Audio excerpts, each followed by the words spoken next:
সিরাজগঞ্জের উল্লাপাড়ায় দেলজান বেওয়া নামে শতবর্ষী এক মাকে অবহেলা আর নির্যাতনের অভিযোগ উঠেছে তার সন্তানদের বিরুদ্ধে। স্বামীর রেখে যাওয়া প্রায় ৫ বিঘা জমি থাকলেও তার ভরণ পোষণ ও চিকিৎসার দায়িত্ব নিচ্ছে না সন্তানরা। তাদের সম্পত্তি লেখে না দেয়ায় মানবেতর দিন কাটছে এই বৃদ্ধার। তবে এসব অভিযোগ অস্বীকার করেছেন পরিবারের অন্য সদস্যরা। রায়হান আলীর তথ্য ও ছবিতে প্রতিবেদন। বয়সের ভারে নুয়ে পড়া এক বৃদ্ধা মা, চোখে মুখে তার অসহায় আর অনিশ্চয়তার ভীতি। সিরাজগঞ্জের উল্লাপাড়া উপজেলার দুর্গানগর ইউনিয়নের রাউতান গ্রামের বাসিন্দা এই বৃদ্ধার নাম দেওজান বেওয়া। তার অভিযোগ, প্রায় ৩৫ বছর আগে স্বামী ময়নাল খুদগির মারা যাওয়ার পর ৫ ছেলে ও ৪ মেয়ের সংসারে তিনি অবাঞ্ছিত হয়ে পড়েছেন। জীবনের শেষ সময়ে এসে নিজ ঘরে ঠাঁই হচ্ছে না তার। ২৫ সালে ঘর ভেঙে দিল। ঘর ভেঙে দিয়ে হারলি পারে আমি ৩ নম্বর সালে বাজার রইলাম।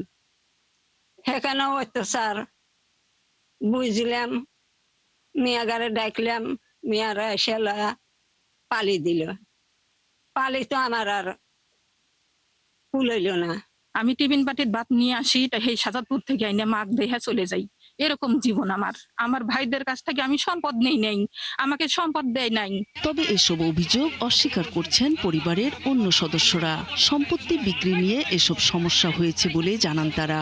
আমার মা থানায় লিছে, তারপরে ওই যে আর্মির ক্যাম্পে লিছে, ওই আর্মির ক্যাম্পে হলো আপোষ করে দিয়েছিল। তারপরে থানার লোক কইছিল যে অনেক একটু জায়গা দেন, আমরা জায়গাও দিয়ে দিচ্ছি। মা ওখানে যাওয়া আরো জায়গা লিয়াল, তাও টাকার আবেদন মিটতেছে না, তারা এইরকম করতেছে। খুব ভালো মানা যাক না। শতবর্ষী এই বৃদ্ধার নিরাপত্তার বিষয়টি নিয়ে উদ্বিগ্ন এলাকার লোকজন। তারা বলেন, এ ব্যাপারে একাধিকবার সালিশ হলেও কোনো সমাধানে পৌঁছায়নি তার সন্তানরা। আমাদের একটা পরিবার আছে, এই পরিবারের মধ্যে এটা মীমাংসা করতে হবে, ঠিক আছে?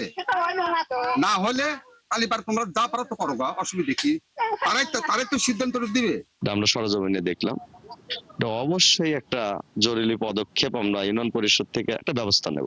বিষয়টি জানার পর দেওজান বেওয়াকে বয়স্ক ভাতা কার্ড সহ সব ধরনের সহযোগিতার আশ্বাস দেন সমাজ কল্যাণ কর্মকর্তারা। এলাকার লোকের সাথে এবং ওনার ছেলে মেয়ে এবং ওনার মেয়েদের সাথে কথা বলে যেটা বুঝলাম, এটা ফ্যামিলি ক্রাইসিস। আসলে ওনার অভাবী লোক না এবং বেশ সচ্ছলই মনে হলো আমার কাছে। তো আশা রাখি আমরা খুব দ্রুত এর সমাধান করতে পারবো।